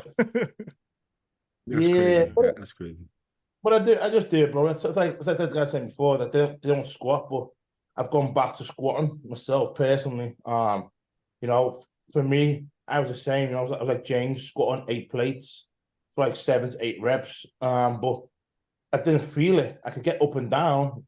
It's not a problem, right? I got to a point to where I just thought, if I put 9 plates on, I'm either going to fall and blow my knees. I'm going to hurt myself, because the weight wasn't heavy. It was just like going up and down. So I thought, give that a miss. Went on to Smith machine, you know, and started to do a lot more Smith. And then I bailed off Smith, done more leg press. But myself, in the past, let's say 2 months, I've gone back to just a Smith machine squats, just because my rotator cuff on my shoulders is a bit crap. And I noticed when I was getting on stage, my front double was more like this rather than leaning back. So if I get on a bar, it just rather than seeing a physio every week, just get on a squat bar and just put my arms back, and it just helped my shoulder. So I do it for my legs, but also I do it for my shoulders. Mobility. Yeah. I had a client that once, like, he was like a traditional ectomorph. Like, he actually went to my high school, and we both ended up in Western Australia, and I ended up coaching him, which was weird. But I remember, because he went from being super skinny to having a decent amount of muscle. He would go to his back double bicep, and he just couldn't rotate like past, like, you know, like there somewhere. Like, he just couldn't go back, and he had to get so much tissue work and everything to be able to pull back. I'm like, maybe if he did that while he was getting bigger, maybe he wouldn't have such an issue. But like, obviously he just did it once he got bigger, and it was a bitch to try to get him into a normal position, and not have his hands falling down. So I can only imagine what it's like for you guys. Yeah. Smith squats was my favorite squat variation, but I took a break from it, and then I tried it again off season, and I can't twist the bar. I can barely hold it, so I can't twist it. You would need a training partner. I've seen guys put the straps and shit and have a training partner, but sometimes, man, I tried the straps, right? But then, like, it's easier, but it wasn't like, that's why I was doing the squats. But for me, it's easy there, but I need the rotation of the shoulder, you know. So like, I just on a Smith, I just put my hands to the end, lift it up, and then my friend just like, I just go on my tiptoe, he just rotates the clip over, and then you know, it's the same. But like you said, you do need a partner. You got a partner, and sometimes in prep, man, I don't want a partner. Sometimes I don't want to talk to nobody. I just want to be left alone, man. Sometimes. But if you have a partner for long enough, you don't even talk. You show up, you talk before, during the workout, it's just business. You're right. Yeah, that's true. Good point. That's what you and Sean were like, for sure. Hey, like, especially when you were during prep, probably you were just like, yep, your turn, my turn, you know. We chat before and after, but during it was nothing. Just up, weights, on no, switch, next exercise. Yes, no, that's it. I start getting into arguments. I start talking too much shit, and we start getting into arguments with my training partners. I get mean as hell, man. I just get mean. I don't know why, bro. Irritable. I've got like 4. Because hype yourself up too.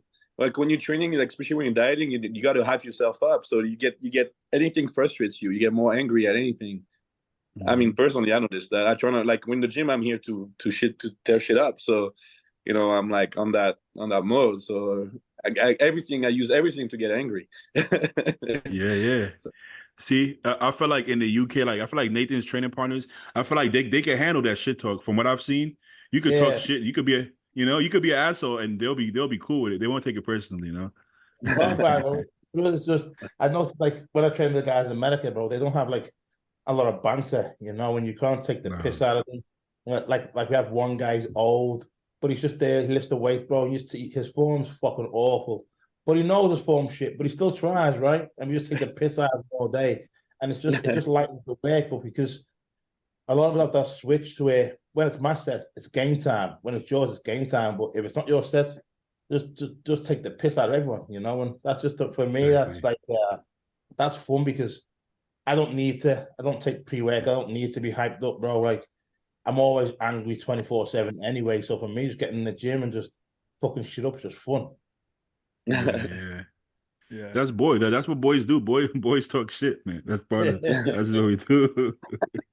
If you had a camera in one of our sessions and you didn't edit it, bro, it'd be fucking blocked out of YouTube.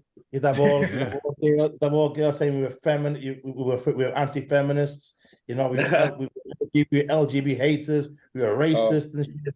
It's just guys taking the piss, right? And it's all love, but it's just fun. Some things I'd love to record it one time and just taking the piss, but obviously it'd get demonetized in about 2 seconds. Yeah. Nathan, you hardly say anything and you get demonetized. Like seriously. I'm good now. I'm good. Yeah. I'm good. I don't swear as much. The last few have been monetized, so I don't know. It's it's good. It's good. I like it. But all right, I just wanted to discuss the Arnold Classic UK, which is coming up this weekend, and then we'll wrap this thing up. Just want to share my screen so you guys can see the original competitors list, which had James Hollingshead, Samson Dauda, Akeem Williams, Antoine Valiant. It originally had Andrew Jack in there. It obviously originally had Rubiel Mosquera, Mo Shaban, Hadi Choopan, and John De La Rosa. So we've got Rubiel, who's out, Andrew Jack, who is out, and Hadi Choopan is unknown right now, I believe, but we haven't heard that he is out, and we're 5-6 days out of that Arnold Classic. So there's not too much longer to go. So obviously we'll find out very soon. And I believe he's still been in the US because I've seen Honey Rambod training him. So all right, guys. So let's go through it competitor by competitor, and I'll show you some physique updates and we'll get some quick predictions. But James Hollingshead versus, let's talk about groups, because really we're going to have a group of John De La Rosa, Antoine Valiant, James Hollingshead, and Akeem Williams. Baidi, who do you like out of those 4 guys? You said Hollingshead, Akeem, Antoine, and John De La Rosa. Because realistically, Samson has to be the heavy favorite outside of Hadi Choopan if Hadi competes. Well, here's the thing, right? I don't like ifs. I don't like the if conversations, because we could say ifs for forever. You know, if Akeem is 100%, well, then he can beat, most people in the world. You know, he was on point for finals, but if I had to, what happened to the list? Oh, sorry, my bad. Not again. Oh no. If I had to guess who was gonna be on point, honestly, I would have to put my money on Antoine and John being on point, because they're pretty consistent. So John doesn't wow you with the check-ins. He doesn't have showy body parts, so nobody ever thinks he's gonna be in the mix. But if I had to put money, I'll probably have to put money on John again. Akeem looks. He's posing his back different and it's showing more detail. You saw that? Yeah. We're back to it. So I want to say John. It's tough, bro, because I think they all have ifs besides John De La Rosa, because Holland said he had the better chance of being better peaked than Akeem, but sometimes he's not 100% either. So I'm gonna go and say John is probably my favorite out of them, and then Akeem.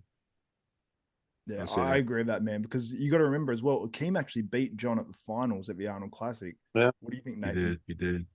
For me, bro, I think like Akeem gets overlooked all the time, bro. And I would have put him fighting for third last week, but I can see why. Like, I'd say the low part of the back just looks weird, right? That's the only thing with Akeem. Everything else is there. He's freaky. he's big. Because the lats are so big, his lower back just looks weird. But I believe, bro, like last week he was freaky. You got to give it to him. He bought it. Personally, I would have from seeing what I'd have a Keem, man. Like I'd have a Keem. And then I'd have De La Rosa, but fighting with James. That's I could even see, you know, if James was a lot. If James comes in fuller, he can beat John, right? If he comes in the way it was the other day, it's not going to beat him. Speaking of James, he's going to come in fuller for this one. So,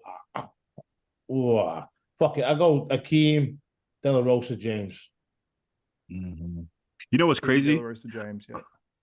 I never thought I would say this, but Akeem's waist from behind almost looks too small. It almost looks too small for his body. It's the size of his head. But because the lat is so big, the waist looks small, looks ugly. Bro, his waist looks smaller than his head. Look at what the fuck? That's crazy. That's smaller than his head, bro. Like that looks crazy. You know, and you see lines in it. I don't know, but it's just we never seen anything look like that. You know, yeah. His arms are bigger than his waist from behind. That's his crazy. shoulders look enormous here too. They're obviously not like he doesn't get those crisp shoulders. Like they just don't get the lines in them. But I mean, they're enormous in his arms. How do you judge that? How do you judge that back double? Do you say, "Wow, we really appreciate that taper," but why the fuck is his waist smaller than his head and arms? It just looks. I think the judges don't look at it because like it just looks weird compared to everyone else's in the lineup. You know what I mean? You put in the back lineup, it's good, it's freaky, but in the back lineup, it just looks different compared to everyone else's. But from the front, it looks crazy. Yeah, that's insane. You know what? Maybe he should try. You guys ever see how Roman Fritz he like caves in his back for the back double? Yeah. Yep. And even though it makes your waist look wider, if you have a small waist like Roman or Akeem, it can create some more density in the lower back, and maybe that could be a good thing for Akeem. I don't know. Traditionally, I don't like that back double bicep. I know one you're talking about, but there's a few guys like C-Bum that it works on. You know, like he does that sort of bit rounded out slightly, where he gets a bit of a different look. Some guys it looks good on, but most guys it doesn't. But yeah, what Akeem brought, like this was his posing routine, so much better than he was at prejudging. It was just unbelievable. But yeah, he was obviously 4th at finals at the Arnold, 7th at prejudging. So it's like you had Antoine beat him, I think it was at prejudging. You had John beat him, and you had James beat him, and then he beat all of those guys. Is that right? He beat all those guys. Yeah, he did. He did. So maybe he beat Antoine at prejudging. I'm not sure, but yeah, crazy. So it goes to show how close all these guys are. So it's going to be really exciting. I'll give my prediction. Stan, what do you think out of these guys? Antoine, John, James, and Akeem. And you can throw Moshe Band in there as well if you want. Yeah, Mo is going to be interesting to see also how he comes in. But if I had to put money on any of these guys, I would put money on John just because he was with Patrick and they're just getting better every show. So I'm expecting to see an even more dives and maybe even fuller John, like a better overall package. James, I don't know, there doesn't seem to be much separation, going on. And he seems to be wanting to push the fullness, so I don't see how we're going to see more details from that. But so I don't see James really much going up much. But Akeem, like we said, he got 4th at finals, so he was ahead of everybody. So if Akeem now he's working with Asido, if I'm understanding right, and he's then they're together. So if they can replicate the package he brought at finals, then it's going to be a really good toss-up between him and John. Mo Shaban lost to Horse. Do you guys think Mo should have beat Horse, or Horse should have beat Mo? Mo should beat Horse. Me too. I thought Mo should have beat Horse. Yeah, I agree with that 100%. Like that was a weird one for me. I just actually assumed Horse got last because I thought Mo looked pretty good. Like not his maybe all-time best, like back to his same fullness, maybe through the shoulders. because his hands on hips look so crazy when his shoulders are fully rounded out and capped, and they're good. But if he can just add that little bit more, I think Mo will be back to exactly where he was when he's doing really well. So the way I see it, I'm going to do my predictions as if everyone's competing outside of the guys we know that are out. So I'm going to say Hadi Choopan in first, Samson Dauda second, John De La Rosa third, Akeem Williams fourth, James Hollingshead fifth, Antoine sixth, and Mo Shaban seventh. Who do you have, Baidi? For the complete lineup? Yep. Okay. I don't think Hadi's gonna make it for some reason, but if I had to, yeah, for sure, I would go Hadi, Samson, John, Akeem, James, Antoine, Shaban, then Andrew. No, I'm stop. No, then Shaban. Yeah. Wait. What happened to Rubio? Like, why is he not competing? And he said he was going to compete. In Brazil, right? Yeah, he's in Brazil. Or I think he's in Mexico. No. No, I think he's doing the. I think he's doing the Brazil show. I'm sure he said he's doing the Brazil. Okay. Wait, did not see him in LA? Wasn't he in LA with Cormier?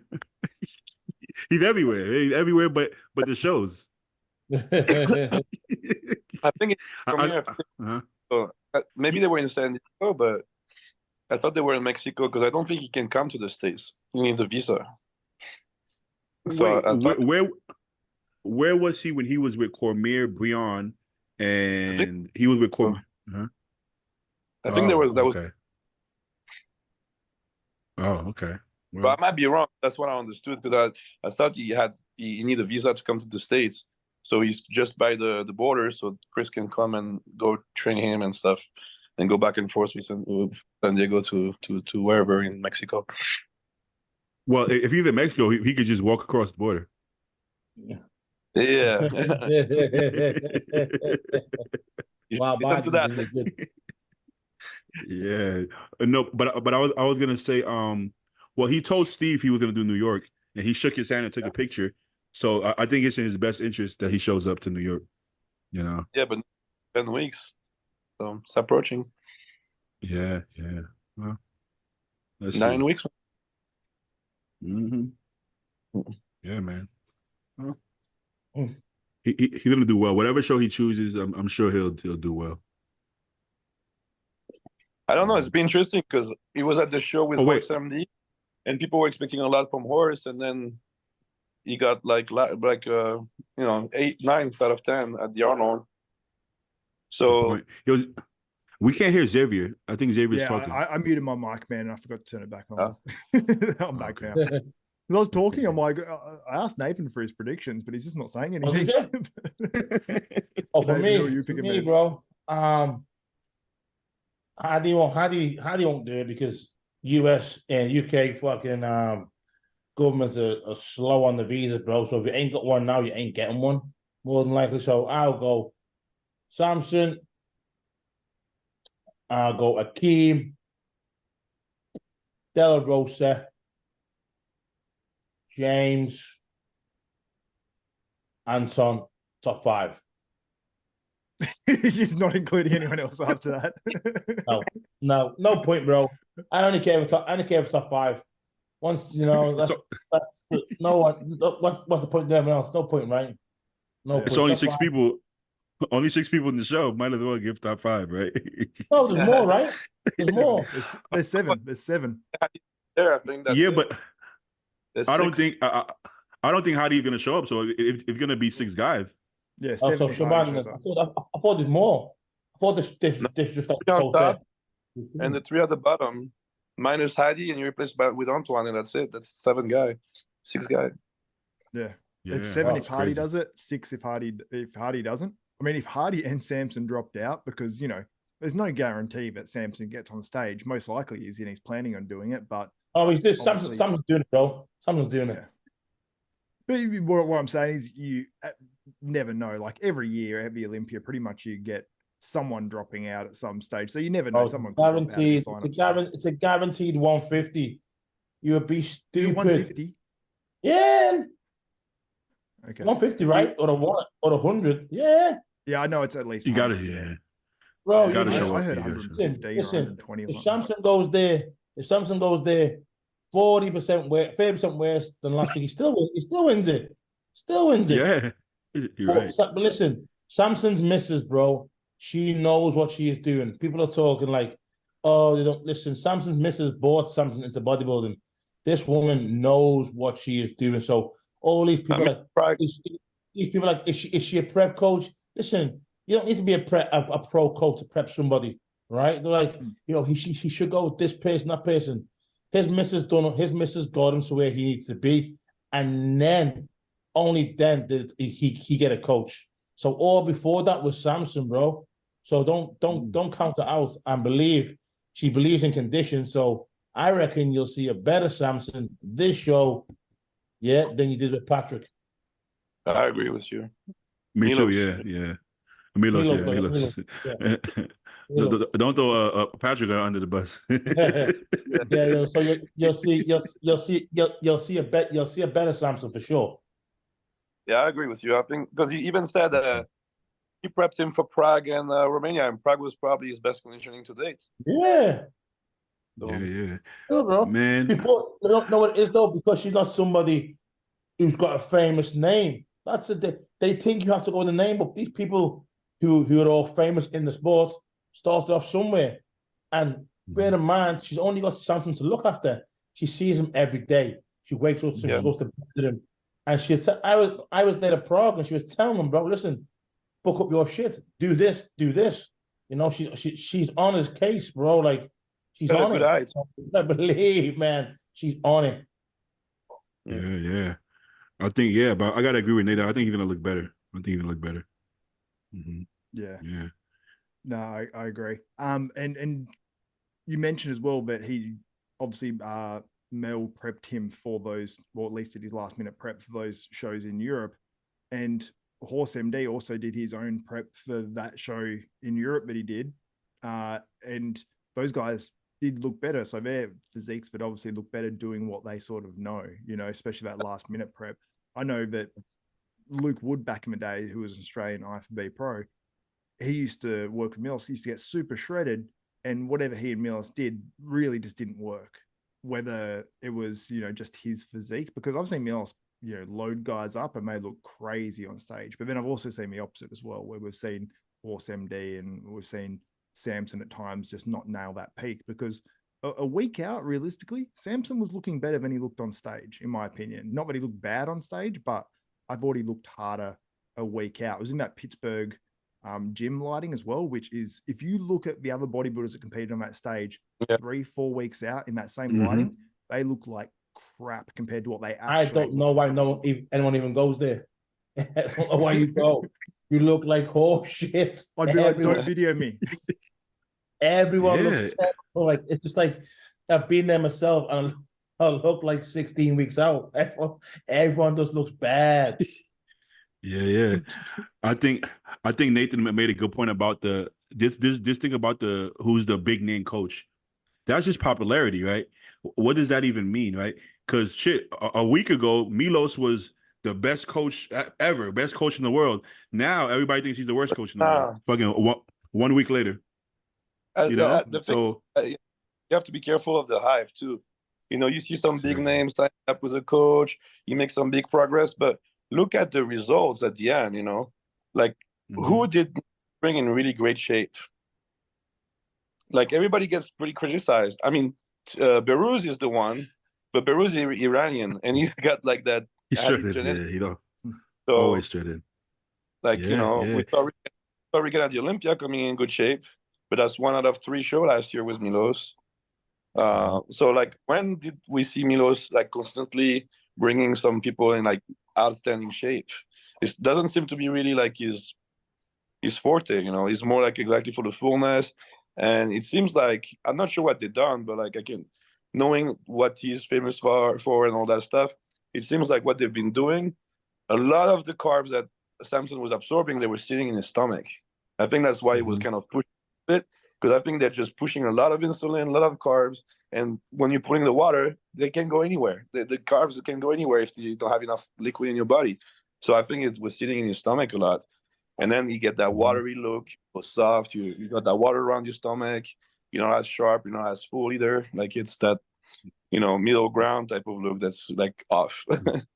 Yeah. And On the assumptions, but on the HD podcast, Justin Shire said that Regan didn't follow the insulin protocol for the Olympia, and he came in harder.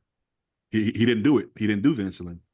So there's probably a reason why he came in harder, which is, I don't think people need to be loaded on a lot of carbs and insulin. Most people shouldn't.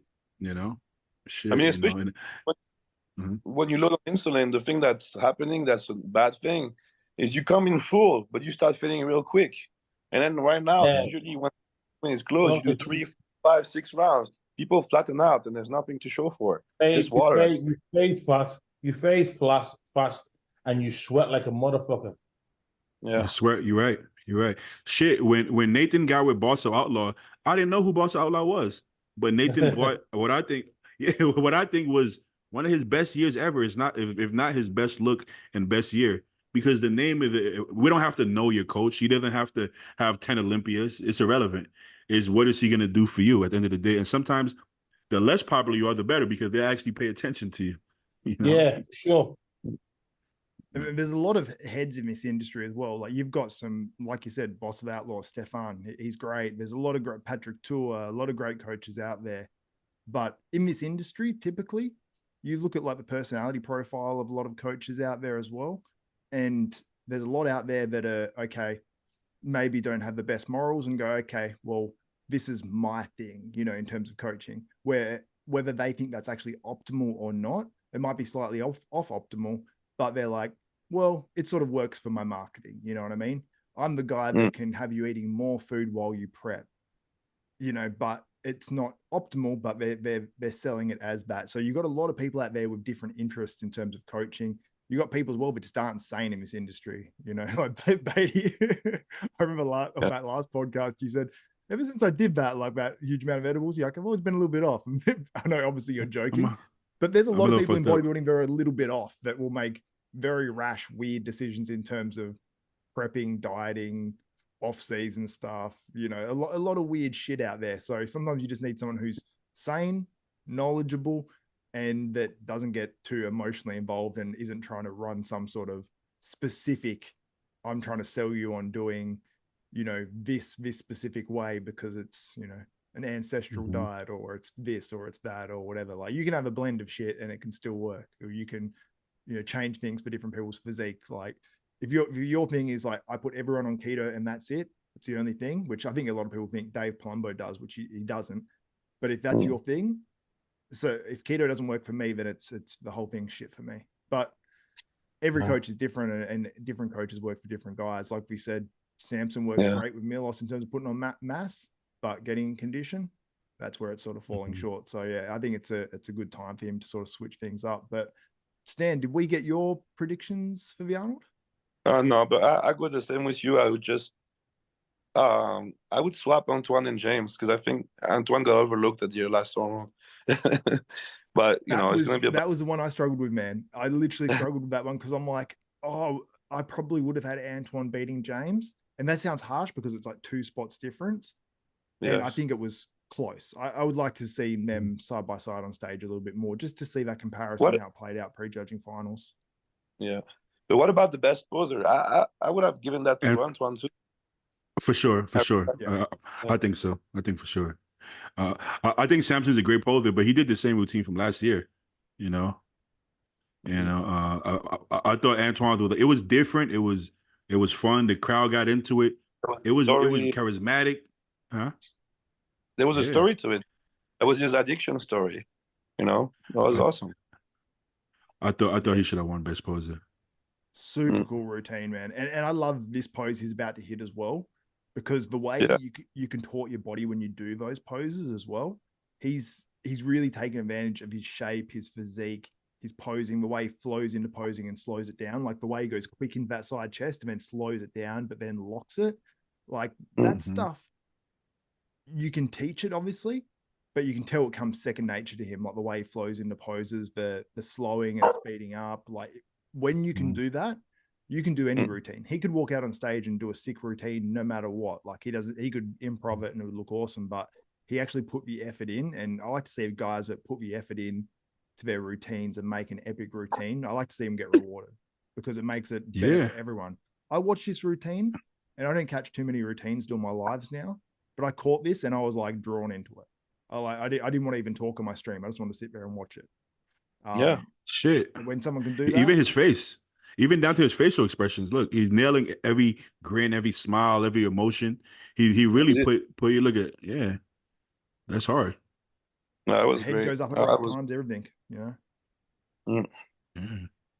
Shit, his physique too. Look at his upper body came up a lot. His chest, shoulders is up.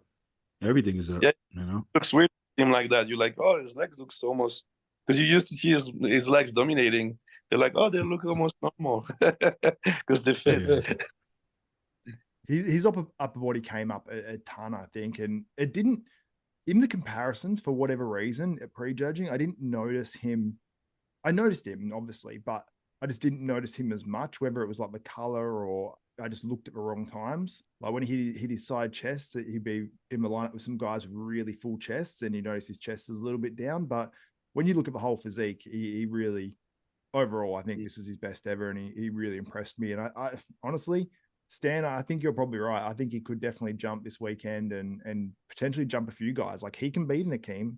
He did last week, I think, in prejudging, and then lost to finals. Like prejudging he did. Yeah, no, but that's what I was trying to say. It was like, I think he's going to come even tighter at that show, and James might come in a little fuller, and I feel it's going to play into Antoine's advantage. Yeah, no, I agree, bro. I agree. Sweet. I didn't pull up the questions because we only had a couple more, and I think I asked them sort of during this podcast anyway. So I want to thank you guys so much for doing this one. Baidi, everyone go check out Baidi's podcast. I'll put the link in the description below. Check it out. Subscribe to his channel. He does an awesome job. He's growing as a host each week, and yeah, he's just check it out. And Baidi, do you want to say anything on that as well? Oh well, yeah, for sure. Go subscribe. It's just a bunch of boys having fun. We have a lot of different guests on. You know, anybody you can imagine. Anybody who wants to be on and has a great personality. I would love to have both of you guys on. Xavier's on sometime. I would love to have Stan, Nate. I think me and Stan already talked about that before, actually. You know, yeah, we just chilling, hanging out, and just talking shit. It's pretty fun. It's fun for me to be on it. You know, so hopefully you guys like it if you check it out. Yeah. And Nathan, man.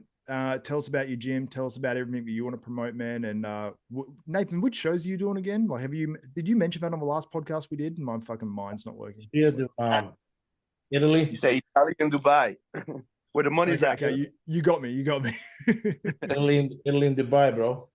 Italy and Dubai. That's right. Yeah, that's right. Going for the money. How's the gym going, man?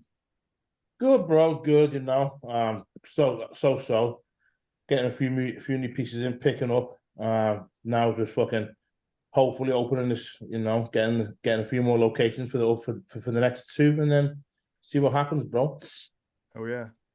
Yeah. Stan, what's going on with you, man? As well, I've seen your physique updates.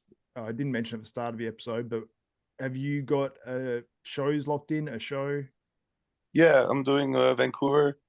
I'm gonna win that. Then do Chicago, win that, and then. Might do Dubai also, and then I would like to do Tampa also. So 5 shows in 5 weeks. You didn't say win that on the Dubai one. Is that because Nathan's doing it? You didn't say win that on the Dubai one. I know there's more money, so more people are gonna come there. But no, I'm definitely that's something I'd like to do. It's just like since I'm trying to do like a lot of those shows, and they're like 1 week apart. Dubai is kind of out the way. So, but that's something I'm definitely keeping my eye on. So I'm definitely interested in doing it. I think it'll be a full one. I think. Good. Shit, Stan off season looks like me 2 weeks out. Stan has glutes in the off season. It's fucked. I don't know how he does it. Crazy. But anyway, guys, thank you so much for doing this podcast once again. For all of us here at Bodybuilding University, Baidi, Nathan De Asha, and Stanimal Xavier. Subscribe to the channel. This is on the new channel, Desktop Bodybuilding Podcast and Interview. So all the longer form stuff will be on this channel. And then I'll be putting clips on the main Desktop Bodybuilding channel. But anyway, guys, Thank you so much for doing this. For me, all the guys, Xavier Wills here at Desktop Bodybuilding. We are out. Hope you guys enjoyed this episode of Bodybuilding University, and if you did, give the video a thumbs up, smash that like button, and also subscribe and click the notification bell button. And that's particularly important because this is on a new channel compared to the original Desktop Bodybuilding channel. Now, both channels will still be running. The original channel will have more bodybuilding news, and this one will have the podcast and interviews. So make sure you subscribe, and if you're not subscribed to the original Desktop Bodybuilding channel, head over there and subscribe to that as well. Anyway, guys, that's it for this one. For all the guys at Bodybuilding University and myself, Xavier Wills, we are out.